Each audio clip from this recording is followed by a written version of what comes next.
नमस्कार दोस्तों। आज हम बात करेंगे महाभारत के उस सवाल की जो आज तक सबके मन में है। क्या कर्ण अर्जुन को हरा सकता था? एक तरफ था कृष्ण का सारथी अर्जुन, दूसरी तरफ सूर्यपुत्र कर्ण, जिसकी शक्ति, दानशीलता और वीरता का कोई अंत नहीं था। तो चलिए दोस्तों, आज हम चलते हैं कुरुक्षेत्र की रणभूमि पर, जहां इतिहास ने लिखा था महानता और नियति की कहानी। कुंती ने भगवान सूर्य से वर पाया और जन्म हुआ एक तेजस्वी बालक का, जिसके शरीर पर कवच और कुंडल थे जो उसे अजय बनाते थे। पर नियति को कुछ और मंजूर था। वह बालक नदी में बहा दिया गया और सूतपुत्र के रूप में पला, वो था कर्ण। दूसरी ओर अर्जुन, गुरु द्रोण का सबसे प्रिय शिष्य, देवताओं से वरदान प्राप्त योद्धा, उसके पास था गांडीव धनुष और साथ में भगवान श्री कृष्ण स्वयं।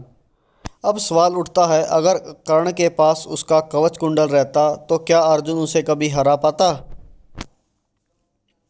कर्ण ने सब कुछ अपने दम पर सीखा। गुरु परशुराम से उसने अस्त्र शस्त्रों का ज्ञान दिया, लेकिन जब सच्चाई सामने आई कि वो क्षत्रिय है तो परशुराम ने उसे शाप दिया, जब तुझे अपने ज्ञान की सबसे अधिक आवश्यकता होगी तू सब भूल जाएगा। और यही शाप उसके पतन की जड़ बना। फिर उसे मिला दूसरा शाप कि युद्ध के समय जब उसका रथ धंसेगा तभी वो उसे निकाल नहीं पाएगा। कर्ण ने जीवन भर अपमान झेला, पर उसने कभी हार नहीं मानी। वो जन्म से सूतपुत्र था, पर कर्म से देवताओं से बड़ा योद्धा।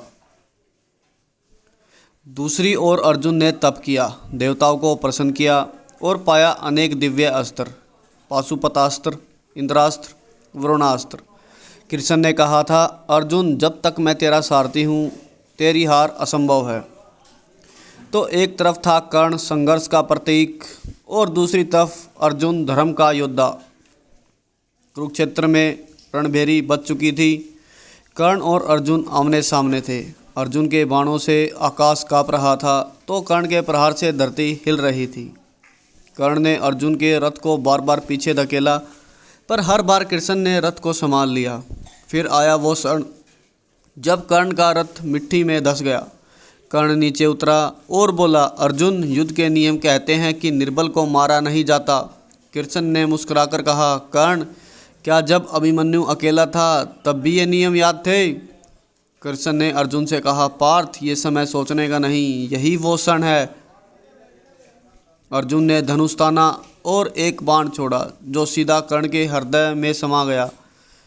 धूल, रण, शंखनाद और कर्ण का अंत। पर दोस्तों, क्या कर्ण सच में हारा था? नहीं, कर्ण मरा पर अमर हो गया। कृष्ण ने कहा था, कर्ण तुम सबसे महान दानी हो, क्योंकि मृत्यु के समय भी तुमने अपना सोना दान कर दिया। कर्ण की हार सिर्फ शारीरिक थी, पर उसकी महानता, त्याग और निष्ठा आज भी लोगों के दिलों में बसती है। अगर उस दिन कृष्ण अर्जुन के साथ न होते, अगर परशुराम का शाप ना होता, अगर कवच कुंडल मौजूद रहते तो शायद आज इतिहास कुछ और होता। दोस्तों, अर्जुन विजेता था पर कर्ण महान था। कर्ण वो योद्धा था जिसने किस्मत से नहीं अपने कर्मों से लड़ाई लड़ी। अर्जुन को कृष्ण का मार्गदर्शन मिला, कर्ण के पास सिर्फ उसका साहस था। अगर नियति समान होती तो शायद कर्ण और अर्जुन में फ़र्क ही न रहता, क्योंकि दोनों एक दूसरे के बिना अधूरे थे। दोस्तों, अगर आपको ये कहानी पसंद आई तो वीडियो को लाइक करें, चैनल को सब्सक्राइब करें और कमेंट में बताएं आपके अनुसार कौन था श्रेष्ठ, कर्ण या अर्जुन। जय श्री कृष्ण।